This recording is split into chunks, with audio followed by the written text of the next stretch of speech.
Hello students, welcome to my channel again. I'm Chinmay Jain and today we are going to start accounting concepts, convention and principles of our first chapter, that is Introduction to Bookkeeping and Accountancy. Before this, we have already completed terminologies.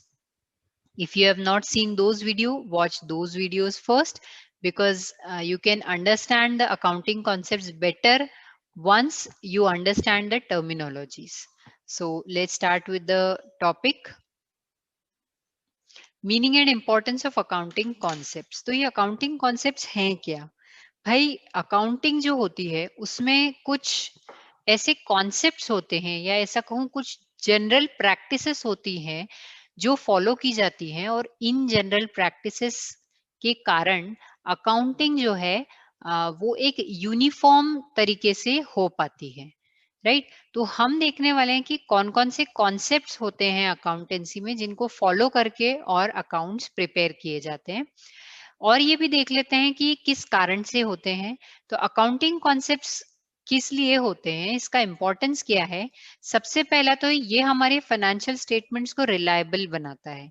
हम जब ये concepts follow करते हैं तो हमारे accounting standards जो हैं वो कोई भी पर्सन अगर उसे देखेगा तो वो उस पर रिलाई कर सकता है, उस पर विश्वास कर सकता है. सेकंड इसमें आ जाएगा कि इसमें एक यूनिफॉर्मिटी आ जाती है, मतलब कि हमारे अकाउंट्स हम जब भी बनाते हैं तो वो एक जैसे ही बनते हैं. इनफैक्ट ऐसा कहें कि कोई भी पर्सन अगर अकाउंटिंग करता है और वो ये कॉन्सेप्ट्स फॉलो करता है तो ऑल ओवर द वर्ल्ड वो कहीं पर भी है, उनके अकाउंटिंग में एक यूनिफॉर्मिटी होती है. हम वो रूल्स कहीं पर भी जनरली अप्लाई करके देख सकते हैं. देखिए थर्ड पॉइंट वही कहता है कि generally acceptable basis of measurement. ये जो कॉन्सेप्ट्स होते हैं इनके अकॉर्डिंग हम जो भी चीजें मेजर करते हैं, हम जो भी अमाउंट्स लिखते हैं तो उसका एक बेसिस होता है. जैसे एक छोटा सा आपको एग्जांपल देती हूँ. मान लीजिए हमने एक मशीनरी परचेज की. मैंने मशीनरी परचेज की 1 लाख रुपीज में, प्लस मैंने इस पर पे किया टैक्स 8,000 रुपीज, प्लस मैंने इस पर पे किया कैरिएज. कैरिएज का मतलब होता है गाड़ी भाड़ा. गाड़ी भाड़ा मैंने पे किया मान लीजिए 1,000 रुपीज. तो मुझे ये मशीन की कॉस्ट लगी है 1,09,000 रुपीज. राइट अभी कुछ लोग ऐसे हो सकते हैं जो मशीन की कॉस्ट 1 लाख लिखे और ये 9,000 जो है ये अलग से एक्सपेंस बता दे, टैक्स अलग बता दे, ये कैरिएज अलग बता देंगे. राइट कुछ लोग होंगे जो मुझे बोलेंगे कि ये मशीन जो है मुझे पूरी 1,09,000 में पड़ी. तो कौन सा वाला अमाउंट लिखना एक्सेप्टेबल है ये हमें समझाता है अकाउंटिंग कॉन्सेप्ट्स. फिर इसके बाद नेक्स्ट आ जाते हैं प्रॉपर इंफॉर्मेशन टू ऑल. सबको इंफॉर्मेशन जो है सेम मिलती है, प्रॉपर तरीके से मिलती है. जो इंफॉर्मेशन रिसीव होती है वो वैलिड होती है और इसमें अजम्पशंस जो हैं वो अप्रोप्रिएट अजम्पशन होते हैं, मतलब बिना सिर पैर के अजम्पशंस नहीं है. जो अजम्पशन लिए हैं वो बहुत वैलिड हैं और उन अजम्पशंस के कारण अकाउंटिंग जो है वो इम्प्रूव होती है. तो चलिए शुरू करते हैं. पहला हमारा अकाउंटिंग कॉन्सेप्ट है बिजनेस एंटिटी. तो देखिए ये एक बिजनेस है और ये है ओनर. तो बिजनेस एंटिटी कॉन्सेप्ट कहता है that owner and business are two separate entities. देखिए business is separate from its owner. No recording of personal transaction. ये जो बिजनेस एंटिटी कॉन्सेप्ट है इसी कॉन्सेप्ट के कारण हम जो ओनर के पर्सनल ट्रांजेक्शन है वो बिजनेस में रिकॉर्ड नहीं करते हैं. फॉर एग्जाम्पल अगर ओनर ने स्कूल फीस पे की, अपने बच्चों की स्कूल फीस पे की, तो that will not become a part of business expense. क्यों? क्योंकि बिजनेस ये कहता है कि मैं अलग हूं और मालिक आप अलग हैं. तो आपके जो खर्चे होंगे उससे मैं रिकॉर्ड नहीं करूंगा और मेरे जो खर्चे होंगे उससे आप अपने घर का खर्चा नहीं समझेंगे. राइट तो बिजनेस और ओनर दो अलग अलग लोग हो गए.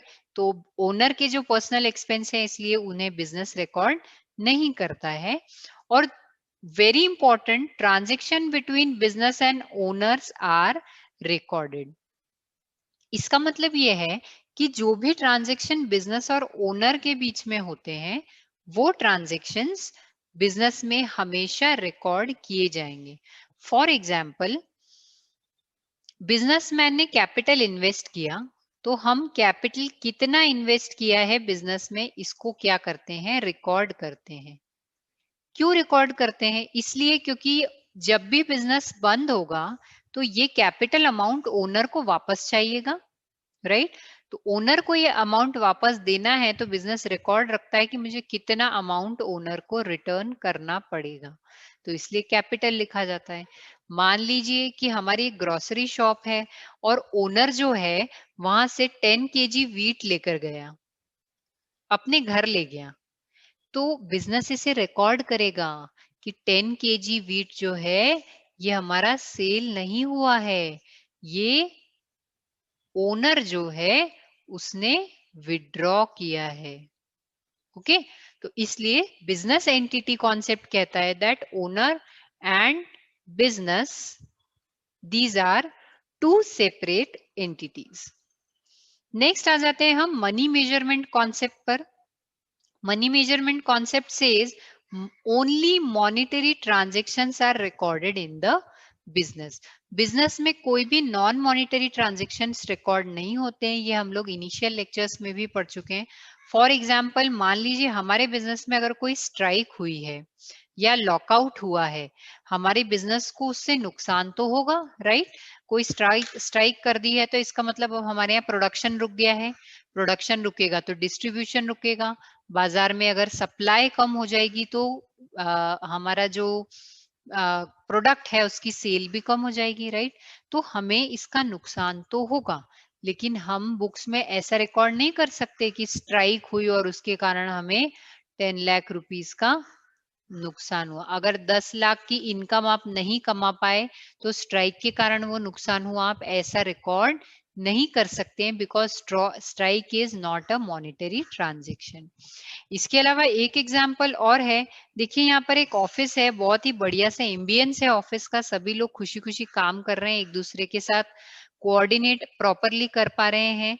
तो ऑफिस का एनवायरनमेंट अच्छा होने के कारण यहाँ के एम्प्लॉयज बहुत अच्छा आउटपुट दे रहे हैं और इस कारण ऑफिस में प्रॉफिट्स अच्छे हो रहे हैं, या यूं कहूं कि एम्प्लॉयज कम जा रहे हैं तो नुकसान कम हो रहा है। लेकिन ये जो वर्किंग कंडीशन है, it is not a monetary term. आप वर्किंग कंडीशन को पैसों में नहीं आंक सकते हो कि इस वर्किंग कंडीशन के इतने रुपए हो सकते हैं। तो इसलिए ये जो वर्किंग कंडीशन होगी, this is also a non monetary thing which can not be recorded in the business. तो मॉनेटरी ट्रांजैक्शंस वो होंगे जो कि मनी से डायरेक्टली रिलेटेड है, जैसे कि सेल्स हुई, परचेस हुआ, एक्सपेंसेस होंगे, एटसेट्रा। ओके, आगे चलते हैं cost concept. Cost concept says cost of acquisition should always be written as a purchase cost. मतलब क्या हुआ, मान लीजिए आपके पास एक बिल्डिंग है, इस बिल्डिंग को आप बुक्स में दिखा रहे हैं 20 लाख रुपीस की। ओके, मार्केट में इस बिल्डिंग की वैल्यू 25 लाख हो गई है। Market value, I will say market value जो है 25 लाख है, और 20 लाख जो है ये हमारी परचेस कॉस्ट है, या मैं इसे कहूं एक्विजिशन कॉस्ट है।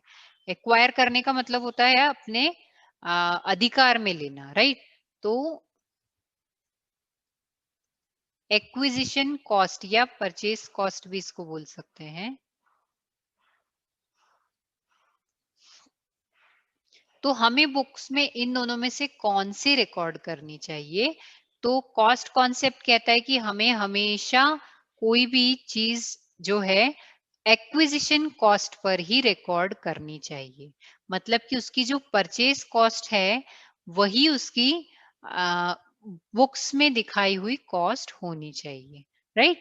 At the time of purchase things should be recorded on cost, ना कि मार्केट वैल्यू। ओके, फिर इसके बाद नेक्स्ट आता है कंजर्वेटिज्म कंसेप्ट। कंजर्वेटिव का मतलब होता है ट्रेडिशनल, ठीक है? ट्रेडिशनल मतलब क्या है, पुराने ख्यालात का जिनको कहते हैं ना, तो तुम पुराने लोगों से जब मिलोगे, बात करोगे, तो वो क्या कहते हैं कि अगर तुमको दिख रहा है कि कोई नुकसान होने वाला है, तो उसकी पहले से तैयारी करके रखो। लेकिन अगर तुमको लग रहा है कि कोई प्रॉफिट होने वाला है, तो तुम पहले से उसके लिए खुश मत हो। मेरे ख्याल से सबने हेरा फेरी मूवी तो देखी होगी, बराबर है। हेरा फेरी मूवी में बाबू भाई की खुशी भी आप लोगों ने देखी होगी जब उनके पास पैसा आने वाला होता है। तो वो क्या करते हैं, पहले से ही अपना घर रेनोवेट कराते हैं, सबको प्रॉमिस कर देते हैं कि संडे को आ जाना, आपको पैसे मिल जाएंगे, राइट। तो क्या हुआ कि उनको अभी तक पैसा मिला नहीं है, कोई पक्का प्रॉमिस भी नहीं है कि पैसा मिल ही जाएगा उनको। उसके बावजूद भी वो क्या कर रहे हैं, उस प्रॉफिट को अपना मान रहे हैं, उसको कंसीडर कर रहे हैं, बराबर है। तो ऐसा नहीं करना चाहिए, ये कहता है कंजर्वेटिव कॉन्सेप्ट। देखो यहाँ पर लिखा है, do not record anticipated profits but record anticipated losses. तो एंटिसिपेटेड प्रॉफिट्स रिकॉर्ड नहीं करो, लेकिन एंटिसिपेटेड लॉसेस को रिकॉर्ड करना चाहिए, ये कहता है कंजर्वेटिव कॉन्सेप्ट। एंटिसिपेटेड प्रॉफिट्स का एग्जांपल तो मैं आपको दे चुकी हूँ, बाबू भाई का। एंटिसिपेटेड लॉसेस की अगर हम बात करें, तो मान लीजिए हमारा कोर्ट में कोई केस चल रहा है जिसको कि हम हार सकते हैं, हमें ऐसा लगता है, तो हमें उस लॉस के लिए पहले से बंदोबस्त करना चाहिए और हमारे प्रॉफिट का एक पार्ट अलग निकाल के रखना चाहिए, ताकि आगे जाकर के कभी हमको केस हार गए और उसका ये फाइन पे करना पड़ा, तो हमारे पास पैसे होने चाहिए, ठीक है। तो this is conservatism concept. Consistency word सुनकर ही मुझे राहुल द्रविड़ याद आता है। He was such a consistent player, right. तो कंसिस्टेंसी का मतलब क्या होता है, एक जैसा रहना, हमेशा सेम रहना।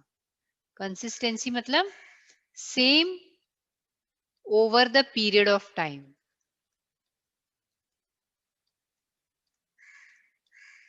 तो इसमें देखो, same policy should be followed every year, हर साल सेम पॉलिसी फॉलो करनी चाहिए। हमारी पॉलिसीज हर साल अगर चेंज होगी, तो हम ये नहीं समझ पाएंगे कि लास्ट ईयर और करंट ईयर के हमारे जो प्रॉफिट्स वगैरह हैं उनके कंपैरिजन में हमें प्रॉब्लम आएगी, समझ नहीं आएगा कि क्या फर्क है। If there is any change it should be disclose in notes. और ऐसा तो हो नहीं सकता है कि हम पूरा बिजनेस हमारा, मान लो अगर 10 साल से चल रहा है, तो हम कभी भी कोई पॉलिसी चेंज नहीं करेंगे। तो चेंज तो होगा, बिल्कुल ही नहीं करना है ऐसा नहीं है। जहां तक हो सके आप कंसिस्टेंट रहिए। अगर बिजनेस के लिए फायदेमंद है और आप उस पॉलिसी को चेंज कर रहे हैं, तो उस पॉलिसी को आपको डिस्क्लोज करना चाहिए। मतलब कि आपके जो अकाउंट्स बनाते हो आप, फाइनल अकाउंट, उसमें एक नोट लिखना चाहिए कि इस बार हमने पॉलिसी में फलाना चेंज किया है। गोइंग कंसर्न बहुत इंपॉर्टेंट है। हम सब लोग ये गोइंग कंसर्न कंसेप्ट हमारी लाइफ में भी फॉलो करते हैं। मुझे बताइए कि कौन ये सोचता है कि यार 3 साल बाद हमारी जिंदगी खत्म हो जाएगी या 5 साल बाद हमारी जिंदगी खत्म हो जाएगी। हम लाइफ का एवरी मोमेंट ये सोचकर जीते जीते हैं कि हम कभी भी नहीं मरने वाले हैं। अगर आप कहते हैं कि जो बहुत बूढ़े दादा दादी, जो 80 साल का आदमी होता है, वो तो ऐसा सोचता है कम से कम, तो नहीं। जो 80 साल का आदमी होता है ना, वो भी रोज सोचता है कि मैं कल क्या करने वाला हूँ, मैं कल सुबह उठ करके क्या करूंगा, कहाँ जाऊंगा, क्या नए काम करूंगा, कल मुझे कोई अपॉइंटमेंट तो नहीं है। तो इस तरीके से हर व्यक्ति यही सोचता है कि मेरी लाइफ कभी भी खत्म नहीं होगी। सिमिलरली, कोई भी बिजनेस है जो कि स्टार्ट किया है, तो उस वो इस इंटेंशन से शुरू किया जाता है कि वो हमेशा चलता रहेगा, it will run for ever. 10 साल नहीं, 20 साल नहीं, 50 साल नहीं। ईस्ट इंडिया कंपनी कितने साल पुरानी कंपनी, नो बडी थिंक कि वो कभी भी बंद होगी, राइट। तो going concern concept says that a business which is started with an intention to run will run forever, ठीक है। रियलाइजेशन कंसेप्ट ये कहता है कि इनकम जो है, income is recorded only when it is realise. अब देखो, ये कंजर्वेटिव कंसेप्ट के लिए मतलब उस पे ठप्पा लगाता है कि कंजर्वेटिव कंसेप्ट जो कह रहा है वो सही बात कह रहा है। इसने यहाँ कहा इनकम हम तभी रिकॉर्ड करेंगे जब वो हमको रियलाइज हो गई है या फिर वो रियलाइज होने के लिए ड्यू हो गई है। ड्यू होने का मतलब ये होता है कि हम लीगली उस अमाउंट को हासिल करने के लिए अभी एलिजिबल है। ठीक, मान लीजिए आपने किसी को गुड्स सेल किए हैं ऑन क्रेडिट, से द गुड्स ऑफ ₹5,000, राइट। अब अगर ये पर्सन आपको 5,000 रुपीज नहीं दे रहा है तो आप क्या करोगे, आप कोर्ट में केस लगाओगे और कोर्ट इसे ऑर्डर देगा कि आप 5,000 रुपीज उन्हें पे करो। अगर वो बंदा पे नहीं करा तो उसकी कोई एसेट सेल करके भी आपको ये 5,000 रुपीज मिल सकते हैं, लेकिन आपको वो पैसा लेने का अधिकार है, तो उसको कहते हैं ड्यू होना।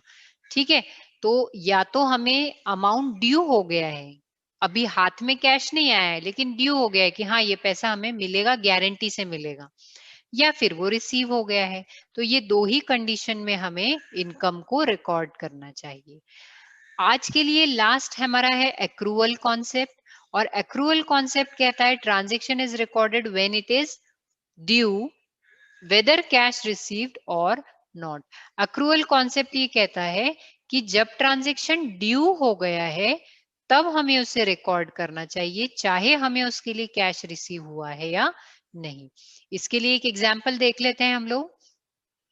फॉर एग्जाम्पल, मैं एक शू मेकिंग कंपनी हूं।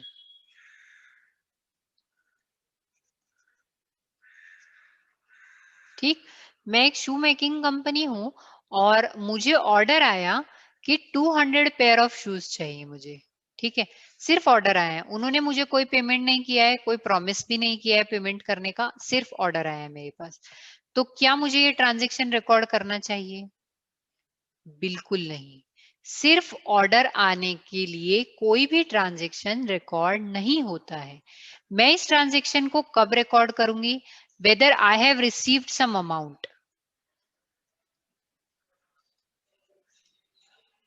या तो मेरे मुझे उन्होंने कुछ एडवांस पे कर दिया है, कुछ अमाउंट रिसीव हो गया है, और we have made an agreement, हम लोगों ने कोई अग्रीमेंट कर लिया है जिसके तहत मुझे उन्हें शूज पहुंचाने और वो मुझे पेमेंट करने वाले हैं, और आई हैव मेड डिलीवरी।